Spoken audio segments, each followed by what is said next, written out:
궁합이 맞는 사람이 있어요. 이거 아주 중요합니다. 나하고 궁합이 맞는 사람이 있어요. 저는 내 인생에 참 궁합 맞는 사람들이 많은 편인데, 내 인생 가장 궁합 잘 맞았던 분은 2012년에 돌아가신 87세에 돌아가신 김창린 필립보 신부님이 나하고 궁합이 제일 잘 맞았던 신부님이에요. 근데 이 신부님은 내가 신학생 때 별명이 호랭이 신부님이에요. 호랭이 신부님. 호랭이 신부님인데 얼마나 무서웠느냐 하면은 미사 딱 시작, 문 딱 잠궜어요. 미사 시작하면은. 그리고 미사 때 움직이잖아요? 그 자리에서 쫓아냈어요. 나가라고. 미사 때 움직이면은. 조금도 떠드는 걸 못 보셨어. 조금만. 만약에 애가 뛰어다닌다, 그럼 애 3살, 4살도 욕을 바가지로 얻어먹어. 욕을. 그리고 그 엄마는 말할 것도 없고. 하면은 내가 그 신부님 철산성당 보좌 신부로 있을 때인데, 미사를 하는데 꼬마가 저 앞에서부터 오는 거야. 모든 교우들이 얼음이 됐어요. 혼날 거 이제 시작이 되니까. 근데 신부님 딱 미사 다 멈춘 거예요. 얘는 아무것도 모르고 막 3살, 4살짜리가 오는 거야. 근데 딱 신부님이 입이 참 북한 분이라 거치세요. 이 애새끼 엄마 누구냐고. 나오라고. 이 거룩한 미사에 이렇게 애새끼를 막 놔두고 이 엄마 나오라고. 근데 진짜 중요한 거는 그 엄마가 끝까지 안 나왔다는 거야. 너무 무서우니까 못 나온 거야. 그래서 누가 데리고 나갔느냐면 미사 봉사자가 데리고 나간 거예요. 그래서 그 엄마 1년 동안 뭐라고 그랬냐면, 저거 엄마이길 포기한 인간이라고. 저게 엄마냐고. 그만큼 무서웠어요. 근데 이 신부님은 참 원칙적인 분이세요. 신앙에 애누리가 없는 분이에요. 그리고 내가 보좌 신부 때 이렇게 보면은 판공성사 이제 한참 하잖아요. 그럼 우리 그때 신자가 14,000명이었어. 그러면은 고해 성사를 주면은 신부님 고해 들어가면 혼이 나니까 신부님 고해소는 안 들어가는 거예요. 그 내 고해만 나가보면 막 신부님 없어. 그 신부님 기다리다가 딱 나와갖고 이리 와 소리를 질러요. 그럼 저 끝에 있는 사람들이 어쩔 수 없이 가. 신부님 고해소 들어가면 다시 이쪽에 와서 붙는 거야. 내 쪽에 와서. 그래서 내가 하루에 500명씩 성사를 준 적이 있어요. 하루에 500명씩. 그러니까 그렇게 성사를 많이 줘갖고 나중에는 어떤 보좌 신부 때 어떤 병에 걸렸는지 하도 이걸 많이 하다가 이제 한 번은 문을 열고 고해를 듣는데 대답이 없는 거야. 그래서 왜 고해를 안 하냐고 눈을 떠봤더니 내 침대에서 옆에 창문을 열고 이러고 있더라고요. 창문을 열고. 그렇게 무서운 신부님이었는데 참 편안했어요. 그리고 신부님, 내가 평창의 성 필립보 신부님 본명이 필립보예요. 김창림 필립보. 신부님 나 생태마을 꾸미고 싶다고. 네가 한다면 내가 도와줄게. 그래갖고 신부님이 30억 평생 북한에서 넘어가고 학비 고생을 많이 하고 신학생들 장학금 한다고 신부님 모아둔 거 30억을 내놓으신 거예요. 근데 신부님이 이제 은퇴를 하셨어요. 마지막 11년 동안 내가 모시고 살았어요. 근데 한 번도 서로 큰 소리 얼굴 붉힌 적이 없어요. 그렇게 무서운 신부님인데 한 번도 얼굴을 붉힌 적이 없어요. 신부님하고 뭐 에피소드가 너무 많은데, 신부님이 당신 성구가 서로 사랑하라야 내 성구 액자 너한테 줬는데 어디 있느냐고 2년을 괴롭히더라고요. 2년을. 나는 그런 거 본 적 없다. 그냥 이놈 새끼 내가 너한테 성구 줬는데 네가 내 걸 우습게 한다고 욕을 먹었는데, 나중에 알고 보니까 신부님 그 철산성당 사무실에 있었던 거야. 근데 내가 그것 때문에 황당한 게 아니야. 서로 사랑하라는 성구를 내가 찾아서 우리 지금 생태마을에 걸어놨는데 참 기가 막혀요. 서로 사랑하라 그러는데 이렇게 그 뒤에 배경 그림이 뭔지 아세요? 호랑이 2마리가 서로 끌어안고 있는 거야. 한번 생태마을에 오시면 한번 보세요. 하여튼 호랑이. 그런데도 신부님하고 마지막까지 정말로 아버지 아들같이 잘 지냈어요. 근데 이제 신부님이 2월 15일 날 입원하셨는데, 뭐 이제 한 3개월 보름 정도 했는데 월요일 날 돌아가실 것 같아요. 우리 주교님들 다 모이고 교구청 신부들 다 모여갖고 돌아가신다고 그러는데, 신부님이 안 돌아가시는 거야. 밤 12시가 돼도. 그러니까 뭐 주교님 뭐 황신부 있을 거지, 우리 각계 뭐 교구청의 신부들 우리 각계 다 가고 나만 있는. 돌아가시는 언제 돌아가시나 보는데 새벽 3시까지도 안 돌아가시네. 나는 다음날 강의 있는데 라고 신부님 하여튼 나 지금 바빠서 간다고. 갔는데 이틀 지났는데 느낌이 이상해. 그래서 부관장 신부한테 네가 나머지 다 해라. 나 아무래도 신부님 돌아가실 것 같다. 그래서 이제 수원 빈센트 병원에 왔어요. 딱 왔는데 신부님이 이틀 동안 혼수 상태에 계시더라고요. 그래서 내가 신부님 귀에다가 이렇게 말했어요. 신부님 이제 가셔라. 신부님 힘든데 신부님도 가셔야지. 신부님도 편안하고 나도 힘들어 죽겠다 왔다 갔다 그랬는데 신부님이 눈을 딱 뜨는 거예요. 얼마나 놀랬는지 몰라요. 죽으라고 그러는데 눈 뜨니까 얼마나 내가 놀래. 그랬더니 그 신부님 모시는 자매가 그러더라고요. 부부가 아유 저거 보라고 이틀 동안 그렇게 많은 신부님들이, 그렇게 많은 그 은인들이, 지인들이 와서 신부님 눈 뜨라고 그래도 눈 한 번 안 뜨더니 저 사랑하는 신부가 와서 신부님 이제 가시라고 그러니까 눈 뜨는 거 보라고. 신부님 매일 저를 위한 미사를 하셨거든요. 매일매일. 그래서 내가 이제 신부님한테 그랬죠. 신부님 평생에 내 바람막이 대주시고 나 행복하게 해줘서 너무너무 감사하다고. 나는 사제 생활은 정말로 반은 신부님 때문에 행복하게 살았다고. 여기 이제 내가 그날 다 오라고 그랬거든요. 신부님 지인들 다 눈 한번 마주치라고. 신눈 다 마주치시더라고요. 그러더니 나하고 딱 눈을 마주치시면서 돌아가시더라고요. 그래서 신부님이 내 품에서 돌아가셨어. 그러니까 신부님은 나하고 궁합이 맞은 거죠. 그래서 난 그분하고 평생 참 행복하게 살았어요. 여러분들도 마찬가지예요. 여러분들하고 궁합이 맞는 사람이 있어. 근데 문제는 동그란 사람들이야. 마음이 예쁜 사람들은 모든 사람 사랑하려고 그래요. 난 그 사람들이 제일 짜증나는 사람들이에요. 모두 사랑하려고 덤비는 사람들. 예수님은 모두 사랑하라고 그런 적이 없어요. 서로 사랑하라고 그랬죠. 이제 모두 사랑하라고 그랬어요. 여러분도 오늘 이후부터 서로 사랑하세요. 근데 이 동그란 사람 얘기, 이제 내가 옛날에 화가 나십니까에도 말씀드렸지만, 동그란 사람들은 뭐가 있냐면 예수님 사랑하는 마음이 이쁘니까 남 상처 주는 걸 못해. 왜냐하면 예수님한테 미안하니까 남 상처 주는 걸 못하는 거야. 동그란 사람이 대림절 맞이하고 예수님 성탄 맞이하고 빠마를 탁 했는데 삐죽한 놈이 와서 한마디 해요. 빠마를 왜 그렇게 했어? 얼굴이 떡판 같잖아. 그러면 동그란 사람은요 가슴에서 피가 떨어져요. 안 그래도 얼굴 둥글럽적해갖고 스트레스 받는데 떡판이라고 그러면 얼마나 상처를 입어요. 그런데도 동그란 사람은 그 삐죽한 사람한테 싫은 소리 못해요. 기껏 템되는 소리가 그러게 이번에 하다가 보니까 이렇게 나왔네. 다음에 내가 잘할게. 뭘 잘못했다고 다음에 잘한대. 그리고 어디 가서 우느냐면 성당 가서 운다니까요. 여기 있는 분들 많아. 그런 분들, 동그란 분들 많아. 맨날 울면서 상처 입고. 그래서 동그란 사람들 보면 여기에 구멍이 뽕뽕뽕뽕 나인 사람 많아요. 보면은. 그래서 동그란 사람들이랑 상담을 해보면은요 정말로 겉보기는 예쁜데 상처는 다 받은 사람 많아. 그러니까 동그란 사람은 삐죽한 놈 만나면 안 돼요. 삐죽한 놈은 누구 만나게 해주면 되냐면 별난 놈 만나게. 별난. 찔러도 안 찔리는. 파마를 왜 그렇게 했어? 얼굴 떡판 같잖아. 그럼 별난 사람은 뭐라고 그러느냐면은 너나 잘하고 다녀. 너나 남 챙겨내지 말고. 그럼 이 사람 상처 안 입어요. 상처 안 입는데 동그란 사람들이 상처를 입는다니까. 그래서 여러분들은 지금 50, 60 되신 분들, 여러분들 앞으로도 50년, 60년 인생 더 살아야 돼요. 미운 사람이랑 뭐하러 힘들게 가요? 내가 마음에 드는 사람, 좋은 사람이랑 가셔야죠. 제가 늘 강의 때 말씀드리지만은 우리가 모든 사람 사랑하기 쉽지 않아요. 그래서 오늘 이후부터 아까도 제가 멘토 얘기했지만은 우리가 멘토를 잘 만나야 돼요.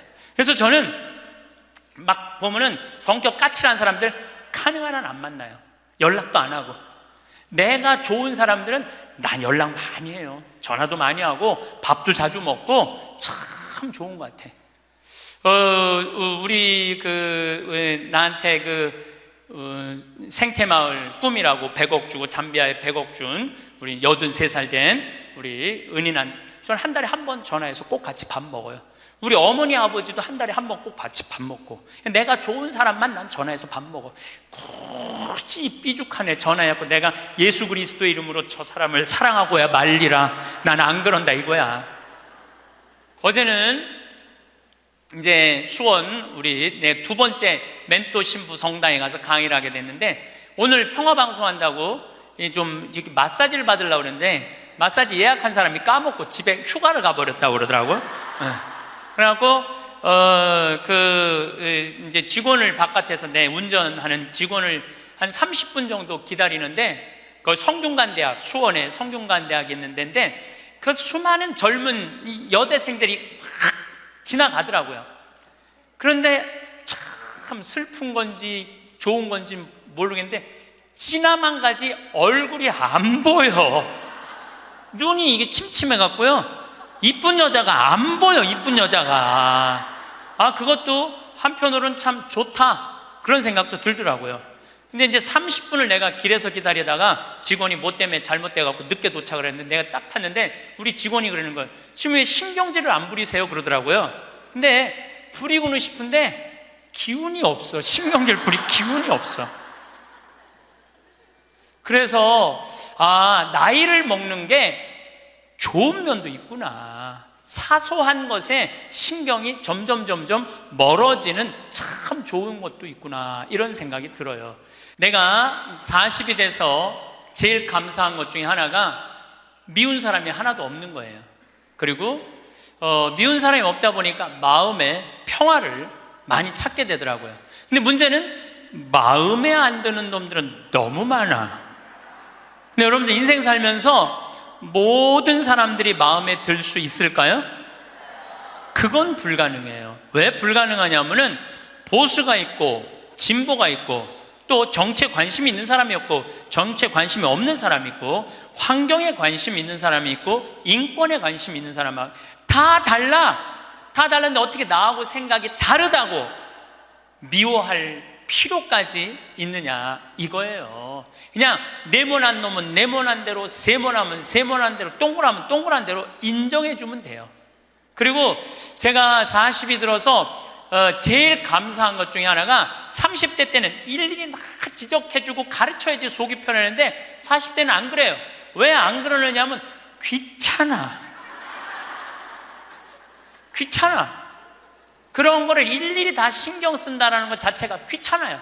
그런 것까지 신경 쓰고 살 필요가 없는데 뭐하러 그렇게 그 세세한 것까지 관심을 갖고 사느냐, 이거예요.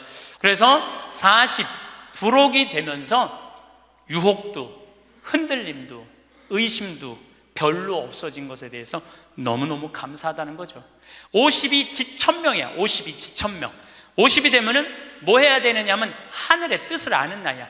49까지는 세상에 관심이 많았다면 50부터는 어디에 관심이 많아야 돼? 하늘나라에 관심이 많아야 돼. 여러분들은 49까지는 세상에 속해서 살았어. 세상 일 많이 하고 살았어요. 그럼 50부터는 이제 내가 이제 어디 갈 거야? 하늘나라 갈 거 아니야? 이제는 갈 날이 점점 다가오잖아요. 그러면 하느님의 뜻을 알라고 해야 되지 않아요? 하느님의 뜻을. 제가 미사 기도문 중에 너무 좋아하는 기도문이 있어요. 하느님 아버지, 성찬의 전례 때요, 저희가 그리스도의 죽음과 부활을 기념하며 생명의 빵과 구원의 잔을 봉헌하나이다. 또한 저희가 아버지 앞에 나와 봉사하게 하시니 감사하나이다. 많이 들어봤죠?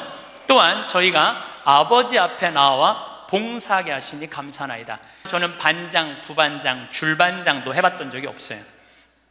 우등상도 타봤던 적이 없어요. 내 평생에 1등이라는 건 한 번도 해본 적이 없어요. 1등이라는 건 한 번도 해본 적이 없어요. 그런데 나같이 부족한 인간이 오늘도 이제 미사 같이 봉헌하겠지만은 이 많은 교우들한테 기도를 바쳐 올리, 또한 아버지 앞에 나와 이 많은 교우들을 위해서 미사 드리게 해주는, 또한 아버지 앞에 나와 봉사하게 해주시니 감사나이다. 난 너무너무 영광스러운 거야.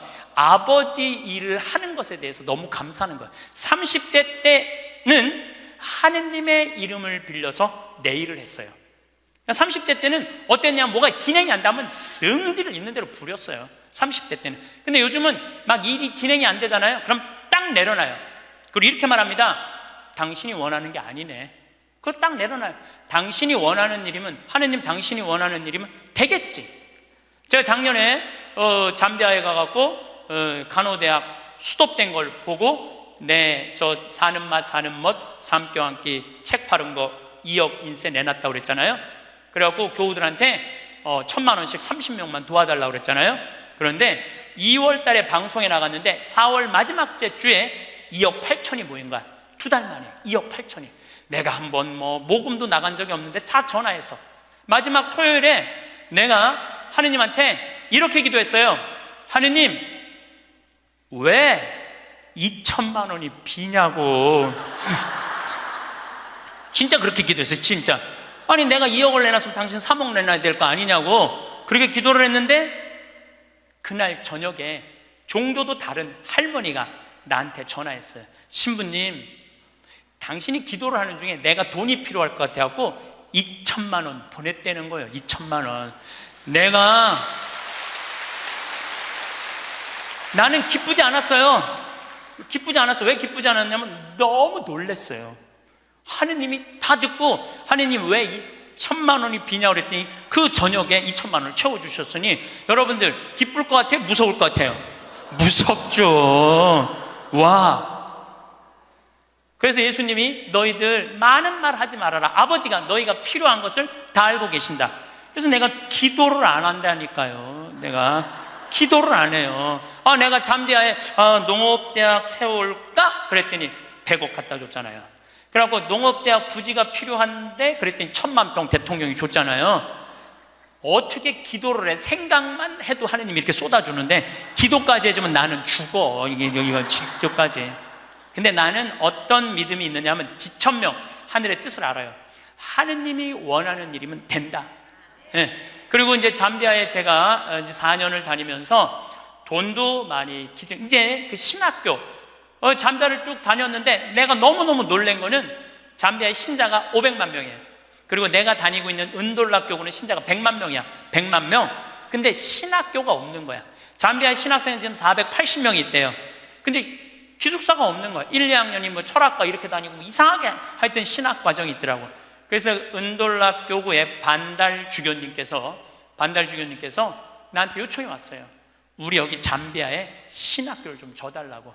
근데 그 신학교 짓는 거 어렵잖아. 땅 이미 1,000만 평 있고 10억이면 신학교 짓거든요. 10억이면 벌써 100억 기증 받았고, 나는 농업대학만 할 생각을 했지 그 신학교 줘줄 생각을 안 했거든요.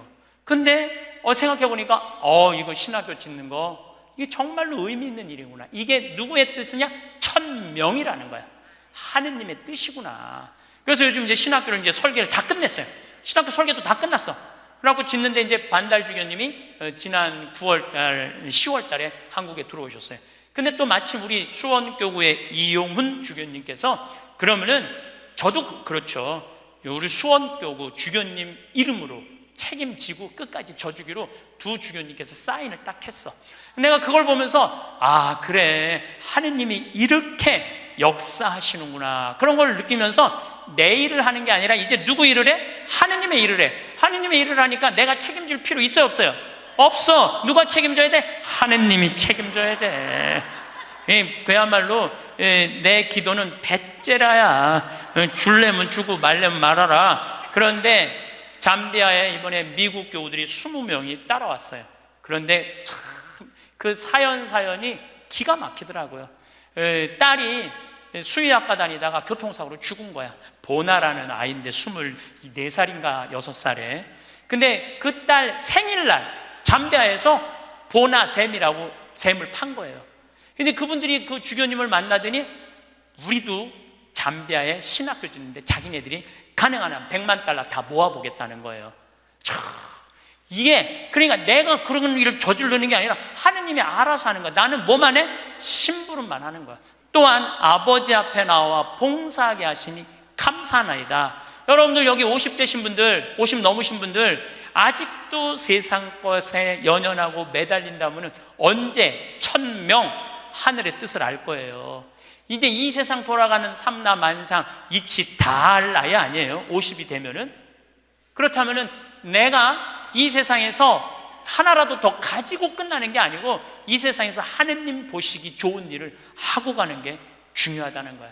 욕심을 버리시면은요, 여러분들 마음 안에 기쁨이 있어. 저는 요즘 미사 때마다 우리나라 평화를 위해서, 내가 우리나라 평화를 위해서 미사일 지향을 내가 드릴 수 있는 사제가 된다는 거 너무 감사하더라고요. 그래서 여러분들도 하느님 아버지, 내가 구역장으로 봉사하게 하시니 감사하나이다. 하느님 아버지, 내가 성모회장으로 봉사하게 하시니 감사하나이다. 하느님 아버지, 내가 반장으로 봉사하게 하시니 감사하나이다. 이렇게 기도해야 돼. 근데 50이 돼갖고 기껏 텐대는 소리가, 하느님 이번에 프레스티움 단장 안 하게 해주시니 감사하나이다. 이러면 안 된다는 거예요. 62순이라고 해. 62순. 이해 안 되는 게 없어야 돼요. 삼라만상 우주, 아까 1000명이라고 그랬잖아요. 1000명 안에는 우주 만물의 조화까지 다 알아야 돼. 그 60이 되면은 이해 안 되는 게 없어야 돼. 내가 60대 신분 중에 너무너무 멋있는 분 한 분을 알고 계세요. 난 그분 지금 얼굴도 본 적이 없는 분이에요. 얼굴도 본 적이 없는데 이분이 얼마나 멋있느냐 하면은 성모회장이래, 어느 성당에. 근데 내 후배 신부 중에 하나가 5년 전에 옷을 벗었어요. 신학교 때 내가 굉장히 예뻐했던 아이인데 자기 기쁘지 않대. 사제로서 기쁘지 않대. 사제로서 기쁘지 않으니까 미사를 드릴 수가 없는 거예요. 그거 여자 문제보다도 더 고통스러운 거예요. 내가 사제로서 기쁘지 않아. 그래서 나는 더 이상 제사를 드릴 수 없다. 그래서 옷을 벗고 나간 거야. 이 신부 혼자 쭉 사는 거죠. 근데 그 본당 신부였을 때 성모회장님이었대. 성모회장님이었는데 이 신부님이 5년 동안 혼자 사는 걸 알고 딸이 36인가 37이래. 딸한테 그랬대요. 너 그 신부님 알지? 알고 있대. 근데 그 신부 옷 벗은 거 알지? 알고 있대. 근데 너 지금 시집도 안 가고 혼자 사니 이렇게 허송세월 보내지 말고 신부님 외롭고 힘든데 너 신부님한테 시집이나 가서 밥도 해주고 빨래도 해주고 의지가지 하면 어떻겠느냐. 그 성모회장님 남편도 설득했대. 당신 저 본당 신부님 있을 때 저런 사이 하나 있으면 좋겠다고 그러지 않았느냐고. 저 사이 사모면 되지 않겠느냐고 남편도 설득하고 남편도 좋다고 그랬대. 그래갖고 이번 3월 신부님한테 찾아간 거야. 내 딸 줄 테니까 신부님 혼자 외롭게 살지 말고 내 딸 이제 데리고 같이 살았으면 좋겠다고. 그래서 이번 3월 달에 결혼을 시킨 거야. 60이 되려면 그 정도는 돼야지. 60이 되려면 그 정도는 돼야지. 신부님도 옷 벗고 나가면 내가 저 신부님 더럽다고, 저 신부님 저럴 수 있느냐고, 내가 그렇게 안 봤는데 욕이나 하고 돌이나 던지고, 그건 나이를 헛먹는 거예요. 그 신부는 얼마나 힘들었겠어. 인생 살면서 자기 맞지도 않는 옷 입고 이러지도 못하고 저러지도 못하고 부모님 상처 줄까 봐 옷도 못 벗고 얼마나 힘들겠어.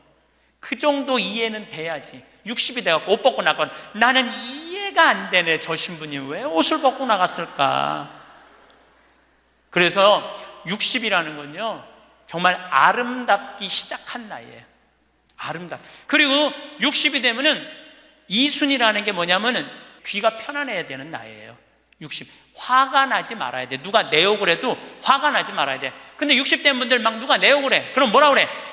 나를 내가 산전수전 다 겪었는데 날 뭘로 보고 내 욕을 해?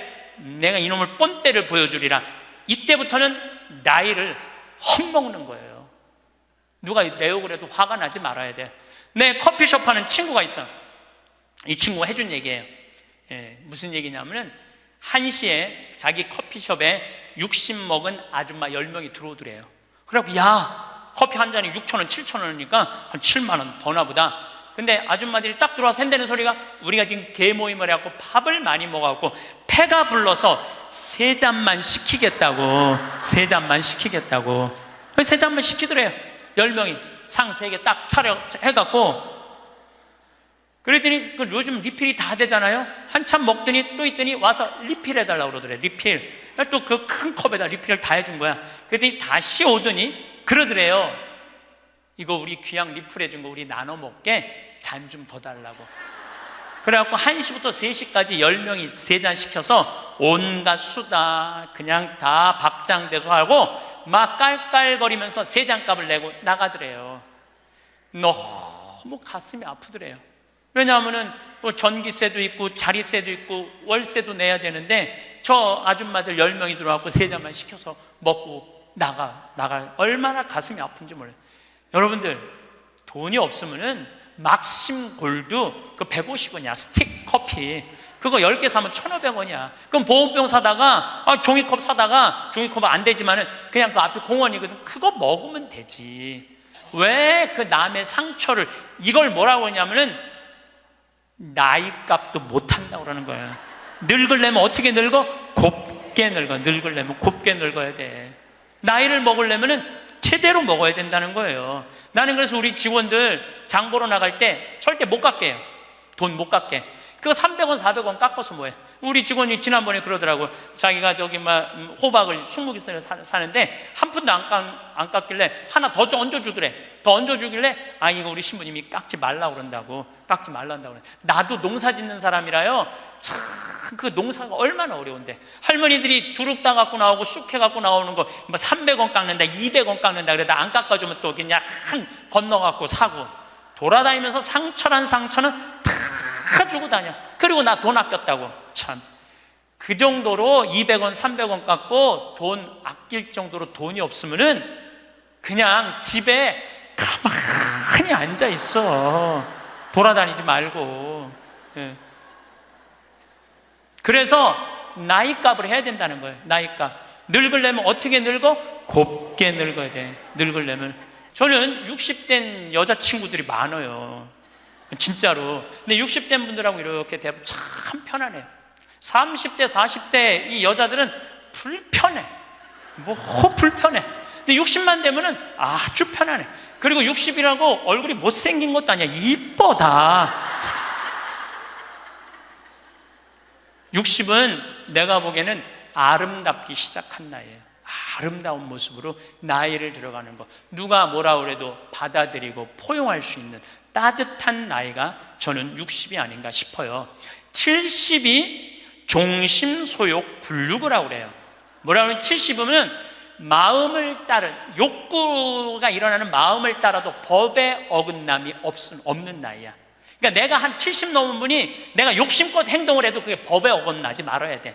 다시 말해서 좀 쉽게 얘기하면 우리 천주교 교우들 알아듣기 쉽게 말하면 70에 내가 하는 행동이 하느님이 하는 행동하고 똑같아야 돼. 70은.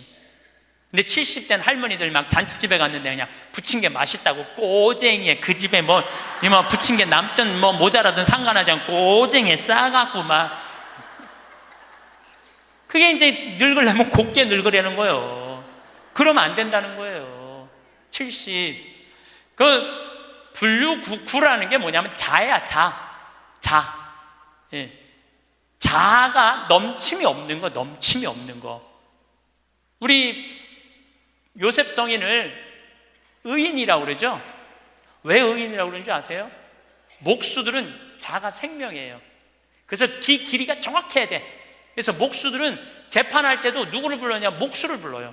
목수를 불러갖고 이 사람이 정확하게 계산한 거냐? 누가 다 계산해줘? 목수들이 계산해줘서 그 의인이야, 의인.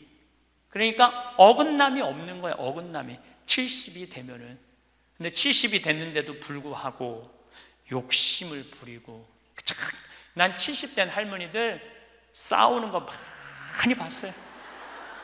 싸우는 거 많이 봤어요. 우리 생태마을에 노인대학이 많이 오거든요. 그럼 우리 이제 항아리가 거의 1000개 정도 돼요. 항아리가 1000개 정도 되는데 항아리는 열어보면 안 돼요. 그러니까 이제 노인 할머니 한 분이, 내가 들은 얘기야. 할머니 한 분이 와갖고 그 문을 이렇게 걸어두거든요. 근데 문을 열고 들어가더래. 그 항아리 있는 대로. 그래서 봉사자가 할머니 거기 들어가시면 안 돼요. 들은 척도 안 하고 들어가더래. 거기를. 그러더니 이제 항아리를 하나하나 보더래. 그래서 할머니 그 항아리 열어보면 안 돼. 들은 척도 안 하고 항아리를 고무 밴드를 벗기더래. 할머니 그 찍어 먹으면 안 돼요. 들은 척도 안 하고 찍어. 그 항아리 하나 200만 원인데 300만 원인데 그거 하나 거기에 부대기 생기면 누가 책임질 건데. 예. 그래서 우리가 나이를 먹어가면 먹어갈수록 상식이 가득 차야 돼요. 나이가 먹을수록 어린아이가 돼가는 경우가 참 많아요. 근데 공자님이 73살까지 살다가 죽었어. 무슨 얘기냐면은 천지가 80이 넘게 사는데 70까지만 얘기를 하고 죽은 거야. 공자님이 80은 어떻게 살으라고. 그래서 내가 80을 내가 생각을 해봤어요. 80은 뭐 해야 되는 나이냐면은 생생지심의 나이예요. 생생지심. 생생지심이라는 게 뭐냐면은 생명을 사랑하는 나이야. 80은 생명을 사랑하는 나이. 80까지 살면은 여러분들 감사하지 않아요? 감사하죠? 저는 46세 위암 수술을 하고 매년 가을마다 단풍 구경을 가요. 매년 셋째 주 월요일 날 우리 부관장 출신 신부들하고 단풍 구경을 가는데 너무너무 아름답더라고. 그때 내 기도문이 뭐냐면, 하느님 올해도 단풍을 보게 해주셔서 감사합니다. 이렇게 아름다운 단풍을 보게 해주셔서 감사합니다. 근데 80이 된 분들은 단풍을 몇 번을 보는 거야? 80번을 보는 거 아니에요. 얼마나 감사해. 근데 80 먹은 할머니들 뭐 다리도 아프고 허리도 아프고 뭐 귀찮지. 근데 이렇게 말해요. 아, 늙으면 죽어야 돼. 사는 게 귀찮아. 사는 게 재미가 하나도 없어. 내가 인생 살아보니까 믿을 놈 한 놈도 없어. 머리 검은 짐승한테는 잘해주는 게 아니야. 80 먹은 할머니가 이렇게 부정적인 얘기를 하면은요, 이 할머니는 인생을 실패한 할머니예요. 실패한 거 아니에요? 생명을 사랑하는 나이에 오늘도 이렇게 하루를 나한테 선물로 주신 하느님한테 감사하다고. 진달래를 보면 이번에도 한 번 더 이 아름다운 진달래를 보게 해주셔서 감사하다고. 단풍을 보면 이 아름다운 단풍을 한 번 더 보게 해주셔서 감사하다고. 살아있음에 대해서 감사하고,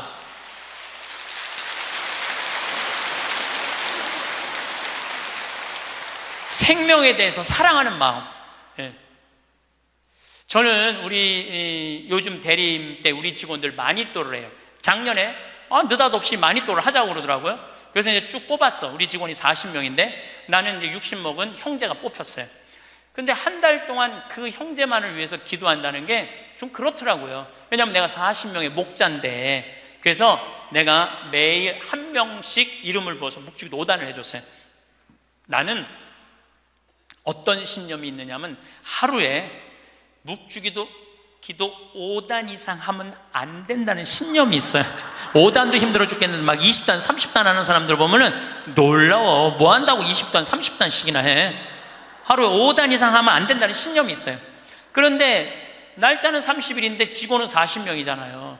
그러니까 5단은 무조건 선물로 줘야 될 거 아니야. 하루에 10단을 하게 되더라고요. 그런데 하루가 너무 충만한 거야.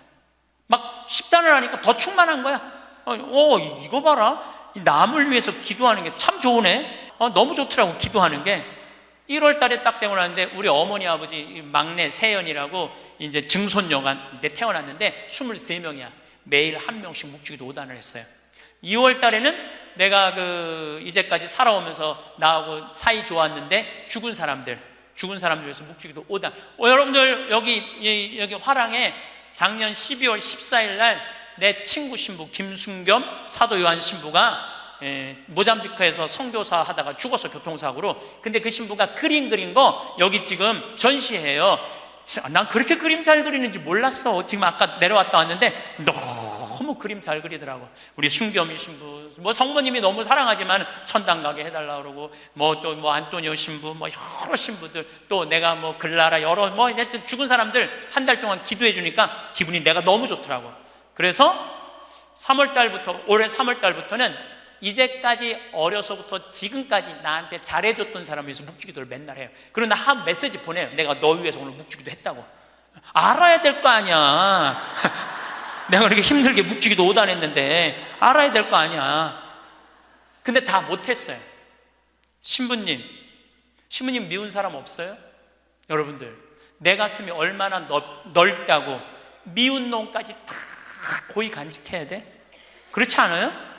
여러분들, 미운 사람 꼭 가슴에 간직해야 돼요? 미운 사람 빨리 빼버리세요. 그리고 어떤 사람만 간직하면 돼? 좋은 사람, 소중한 사람만 하면은 그러게도 우리 인생은 벅차요. 내가 6.25 전쟁 똥구멍이 찢어지게 가난할 때 그때 내 돈 떼어먹고 도망간 놈, 내 상처 준 놈 그냥 기억할 필요가 뭐가 있냐 이거예요. 80이 돼서 이제까지 큰 사고 없이 6.25 넘어오고 그 힘든 거 다 넘어와서 지금 살면은 오늘 하루 밥 3끼 먹으면 감사하면 돼요. 그래서 80 되신 분들은 입에서 뭐가 나와야 돼? 감사가 나와야 돼.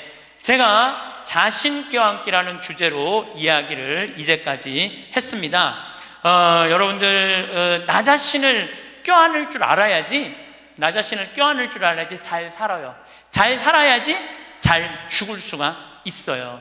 그래서 15에 지우학하고, 30에 립하고, 40에 부록하고, 50에 지천명하고, 60에 이순하고, 70에 불유구하고, 80에 생생지심의 단계에 내가 갔는가? 이걸 물어보자는 거예요. 나는 지금 어떤 단계인가? 나는 뜻도 안 세운 거 아닌가?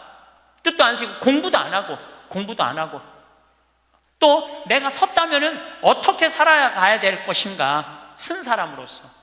그 나는 정말로 욕심 없이 유혹받지 않고 악의 유혹을 받지 않고 정직하게 살아가는, 주님 보시기에 좋게 살아갔는가? 그리고 하늘의 뜻은 내가 알고 있는가? 하늘의 뜻은. 그리고 마음이 평화롭게 이순하고 있는가? 내가 하는 행동이 하느님이 하는 행동하고 똑같은가? 그리고 생명을 사랑하는 나인가? 그걸 알아야 돼. 그러면은 그런 정도의 사람이 되려고 그러면 공부해야 돼. 신부님, 저는요 신학교 공부했죠, 환경공학 공부했죠, 그 다음에 글 공부했어요. 그래서 저는 한국문인 회원이고 국제 팬클럽 회원이에요. 물론 우리 가톨릭 문인 회원이에요. 그래서 글 쓰는 공부 많이 했어요. 제가 잘났다는 게 아니고 끊임없이 공부하는 걸 게을리하면 안 돼요. 저는 요즘 무슨 공부를 하느냐면 성서 공부를 하고 있어요. 안병철 신부님 사도행전 강의 참 열심히 들어요. 최승종 신부님 강의 참 좋아요. 끊임없이 들어요. 요즘 사도 바울에 대해서 공부 많이 해요. 정말로 재밌더라고요. 사도 바오로 보통뿐이 아니야. 사도 바오로가 예수님이 30년에 돌아가셨는데 사도 바오로는 35살에 개종을 해요. 5년 동안 천주교 신자를 얼마나 많이 박해했는지 몰라. 5년 동안 집집마다 다니면서 잡아 감옥에다 가뒀어요. 집집마다. 스테파노 죽일 때 옷 들고 있었고, 그리고 다마스커스로 가다가 말에서 떨어지죠. 예수님이 사울아 사울아 왜 나를 박해하느냐. 그리고 35년서부터 45년까지 10년 동안 돌을 닦아요. 돌을. 그리고 바오로 사도는 안티오키아 교회를 바르나바 사도하고 세우면서 46년부터 1차 선교, 2차 선교, 3차 선교, 4차 선교, 마지막 로마까지 가는, 그래갖고 64년에 죽어요. 그러니까 거의 60살 정도, 30년 동안 하느님 일 하다가 죽어. 33년 정확하게 33년. 내가 신학교 때 이런 거 몰랐어요. 요즘 공부하면서 알아. 공부하면서 너무 재밌더라고.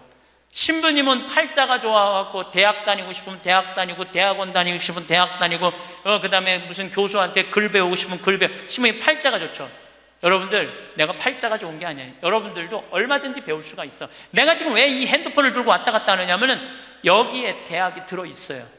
여기 유튜브를 통해서 모든 교수들 강의를 다 들을 수 있어요. 주옥 같은 강의가 다 들어있어요. 역사를 배우고 싶으면 역사를 치면 나오고, 철학을 배우고 싶으면 철학을 나오고, 성서를 치면 성서가 나오고, 그냥 너무너무 많아.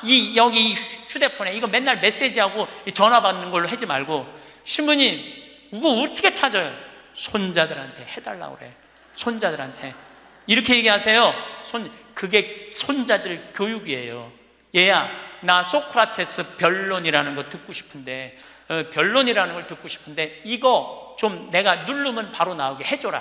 그럼 걔 그거 찾아서 걔도 공부해. 맨날 게임만 하다가 할머니가 이거 좀 깔아달라고 그러면 걔 기가 막히게 깔아줘요. 누르면 나와. 누르면.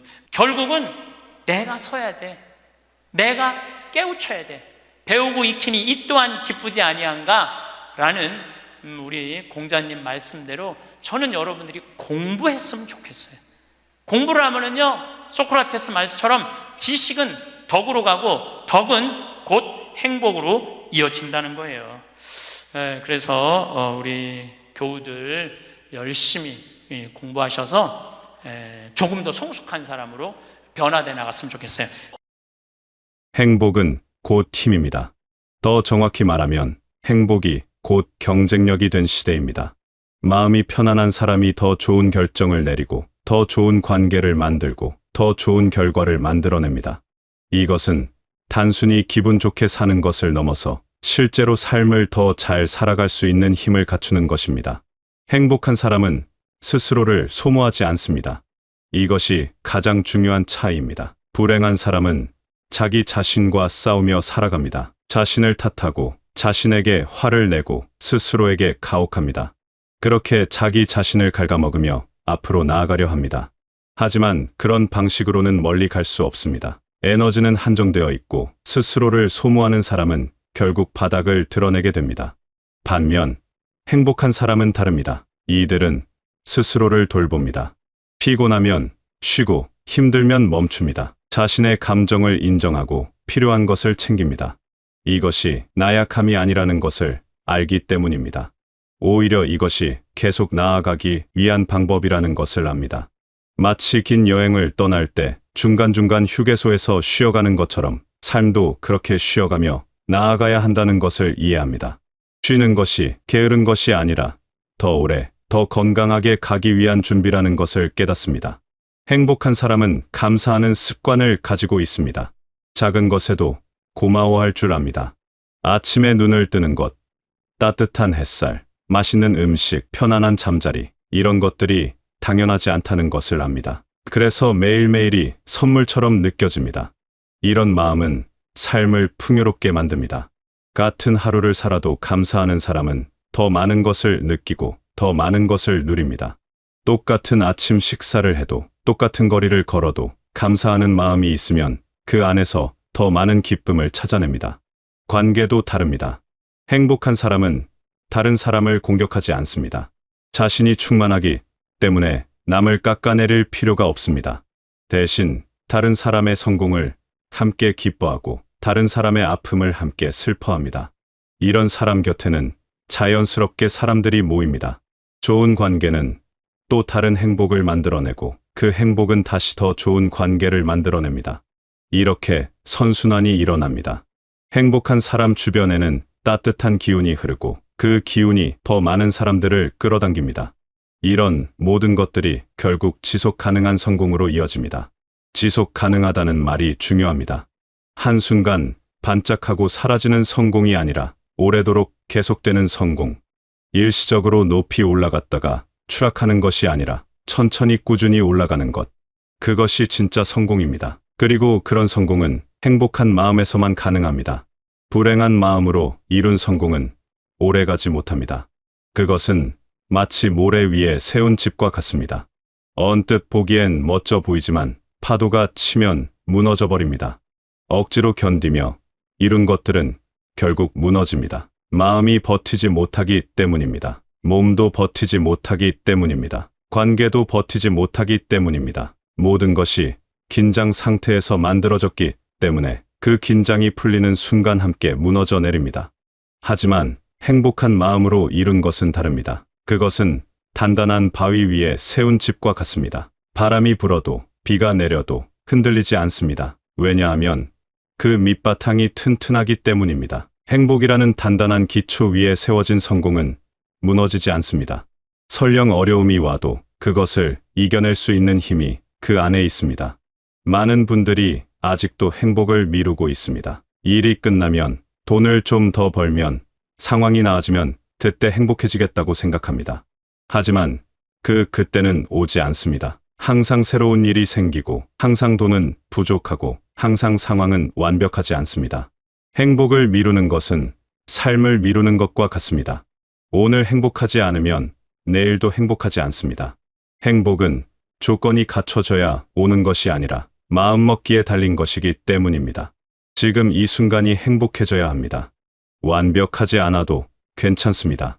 모든 것이 갖춰지지 않았어도 괜찮습니다. 지금 있는 것들로 행복해질 수 있습니다. 아니, 지금 있는 것들로 행복해져야 합니다. 그것이 앞으로 나아갈 수 있는 유일한 방법이기 때문입니다. 지금 이 순간을 소중히 여기고 지금 가진 것에 감사하는 것부터 시작해야 합니다. 시대는 바뀌었습니다. 성공이 행복을 만드는 시대에서 행복이 성공을 만드는 시대로 완전히 전환되었습니다. 이것은 단순히 살아가는 방식의 변화가 아니라 가치관의 전환입니다. 무엇이 진짜 중요한지, 무엇을 먼저 챙겨야 하는지, 어떻게 살아야 잘 사는 것인지에 대한 근본적인 변화입니다. 과거에는 성공이 목표였습니다. 모두가 성공을 향해 달려갔고 성공하기 위해 많은 것을 포기했습니다. 건강도, 관계도, 마음의 평화도 뒤로 미뤘습니다. 언젠가 성공하면 다 돌아올 거라고 믿으면서 말입니다. 하지만 성공한 많은 사람들이 알게 되었습니다. 성공했다고 자동으로 행복해지지는 않는다는 것을. 오히려 성공을 위해 포기했던 것들이 얼마나 소중했는지 그것들을 잃고 나서야 깨닫게 되었습니다. 건강을 잃고 관계를 잃고 마음의 평화를 잃은 후에야 그것들의 가치를 알게 되었습니다. 새로운 시대는 다릅니다. 이제는 행복이 출발점입니다. 행복한 마음으로 시작해야 좋은 결과가 나옵니다. 행복한 상태에서 일해야 좋은 성과가 나옵니다. 행복한 관계 속에서 살아야 더 큰 것을 이룰 수 있습니다. 행복은 더 이상 도착지가 아니라 출발점입니다. 여정의 끝이 아니라 시작입니다. 행복이 있어야 모든 것이 시작됩니다. 이 변화를 받아들이는 것이 쉽지 않을 수 있습니다. 우리는 다른 방식으로 살아왔으니까요. 참고 견디는 것이 미덕이라고 배웠고 고통을 이겨내는 것이 강함이라고 배웠습니다. 하지만 이제는 달라져야 합니다. 참고 견디기보다는 즐기고 누려야 합니다. 고통을 이겨내기보다는 행복을 만들어가야 합니다. 강함의 정의 자체가 바뀌었습니다. 이제 진짜 강한 사람은 고통을 견디는 사람이 아니라 행복을 선택할 줄 아는 사람입니다. 구체적으로 어떻게 해야 할까요? 먼저 작은 것부터 시작하면 됩니다. 매일 아침 눈을 뜨면서 감사한 것 3가지를 떠올려 보세요. 하루 중 한 번은 자신에게 친절한 말을 건네보세요. 힘들 때 스스로에게 수고했다고, 잘하고 있다고 말해주세요.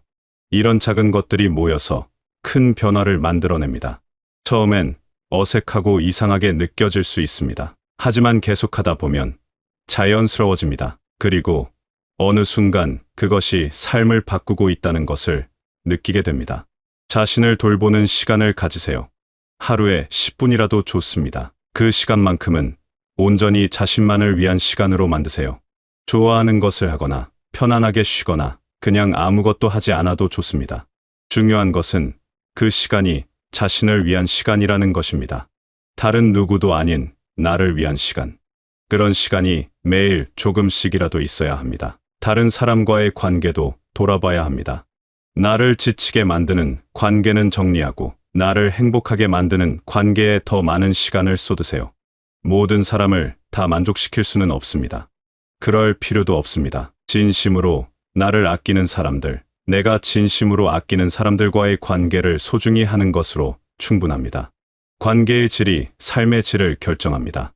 좋은 관계 속에서는 행복이 자라나고 나쁜 관계 속에서는 불행이 자라납니다. 완벽하지 않아도 괜찮다는 것을 받아들이세요. 모든 것을 완벽하게 하려고 하면 지칩니다. 70%만 해도 충분합니다. 나머지 30%는 여유로 남겨두세요. 그 여유가 행복을 만들어냅니다. 여유가 있어야 웃을 수 있고, 여유가 있어야 즐길 수 있고, 여유가 있어야 감사할 수 있습니다. 빈틈없이 완벽한 삶은 숨이 막힙니다. 조금 부족하고 조금 느슨한 삶이 오히려 더 건강합니다. 실수해도 괜찮습니다. 실수는 배움의 기회입니다. 자신을 너무 몰아세우지 마세요. 완벽한 사람은 없습니다. 누구나 실수하고 넘어지고 다시 일어납니다. 중요한 것은 실수했을 때 자신을 어떻게 대하느냐입니다. 자신을 공격하지 말고 대신 격려하고 위로하세요. 실수한 자신을 꾸짖는 대신 다시 일어선 자신을 칭찬하세요. 비교하지 마세요. 남의 삶과 내 삶을 비교하면 불행해집니다. 누구나 각자의 속도로 각자의 길을 갑니다. 남보다 빠르거나 느린 것은 중요하지 않습니다. 중요한 것은 내가 지금 행복한지, 내가 지금 의미 있는 삶을 살고 있는지입니다. 다른 사람의 겉모습만 보고 부러워하지 마세요. 모든 사람에게는 보이지 않는 고민과 어려움이 있습니다. 건강도 잊지 마세요. 몸이 건강해야 마음도 건강합니다. 잘 먹고, 잘 자고, 적당히 움직이세요. 이런 기본적인 것들이 행복의 기초를 만듭니다. 몸이 피곤하면 마음도 지칩니다. 몸을 돌보는 것은 나를 사랑하는 첫걸음입니다. 건강한 몸에서 건강한 생각이 나오고 건강한 생각에서 행복한 마음이 나옵니다. 무엇보다 지금을 살아가세요. 과거를 후회하거나 미래를 걱정하는데 너무 많은 시간을 쓰지 마세요. 과거는 이미 지나갔고 미래는 아직 오지 않았습니다. 우리가 살 수 있는 것은 오직 지금뿐입니다. 지금 이 순간을 충분히 느끼고 충분히 누리세요. 바로 이 순간이 인생입니다. 지금이 아니면 언제 행복할 것입니까? 이 모든 것들이 쌓이면 행복한 삶이 됩니다. 그리고 그 행복한 삶 속에서 자연스럽게 좋은 일들이 일어납니다.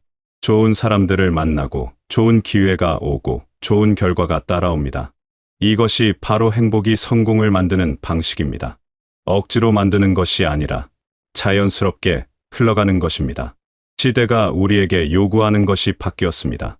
더 이상 고통을 견디는 사람이 아니라 행복을 만들어가는 사람이 되어야 합니다. 더 이상 자신을 희생하는 사람이 아니라 자신을 소중히 여기는 사람이 되어야 합니다.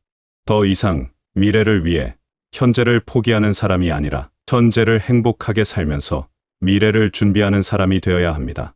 이것은 어려운 일이 아닙니다. 사실 이것은 원래 우리가 해야 했던 일입니다. 단지 잊고 있었을 뿐입니다. 행복하게 사는 것이 우리의 권리이자 책임입니다. 자신을 돌보는 것이 이기적인 것이 아니라 필수적인 것입니다. 지금 이 순간을 즐기는 것이 나태한 것이 아니라 지혜로운 것입니다. 여러분은 지금까지 충분히 열심히 살아왔습니다. 충분히 노력했고, 충분히 견뎠고, 충분히 애썼습니다. 이제는 조금 다르게 살아도 됩니다. 조금 더 편하게, 조금 더 행복하게, 조금 더 자신에게 친절하게 살아도 됩니다. 그것이 새로운 시대가 요구하는 방식이고, 그것이 더 나은 결과를 만드는 방법입니다. 행복은 먼 곳에 있지 않습니다. 거창한 무언가를 이뤄야만 얻을 수 있는 것도 아닙니다. 행복은 바로 지금, 여기, 여러분의 마음속에 있습니다. 단지 그것을 발견하고, 키우고, 지켜나가면 됩니다. 그러면 삶이 달라집니다. 같은 하루를 살아도 다르게 느껴집니다. 같은 일을 해도 다른 결과가 나옵니다. 시대는 이미 바뀌었습니다. 이제는 여러분이 바뀔 차례입니다. 행복을 미루지 마세요. 행복을 나중으로 미루는 것은 삶을 나중으로 미루는 것과 같습니다. 지금 이 순간부터 행복해지세요. 작은 것부터 시작하세요. 그러면 큰 변화가 일어날 것입니다. 여러분은 그럴 자격이 있습니다. 행복할 자격, 편안할 자격, 사랑받을 자격이 있습니다. 지금까지 살아온 모든 순간이 여러분을 여기까지 데려왔고 앞으로도 계속 나아갈 힘을 주고 있습니다. 그 힘의 근원을 행복으로 채우세요. 그러면 더 멀리, 더 높이, 더 아름답게 나아갈 수 있습니다. 여러분의 매일이 조금씩 더 밝아지고 마음이 조금씩 더 가벼워지고 삶이 조금씩 더 풍요로워지기를 바랍니다. 그리고 그 모든 변화가 여러분을 진정한 성공으로 이끌어주기를 바랍니다. 행복이 여러분의 든든한 동반자가 되어 앞으로의 모든 여정을 함께하기를 바랍니다. 여러분이 원하는 모든 것을 이루시되 그 과정에서 행복을 잃지 않으시길 바랍니다. 무엇보다 여러분 자신에게 가장 좋은 친구가 되시길 바라겠습니다.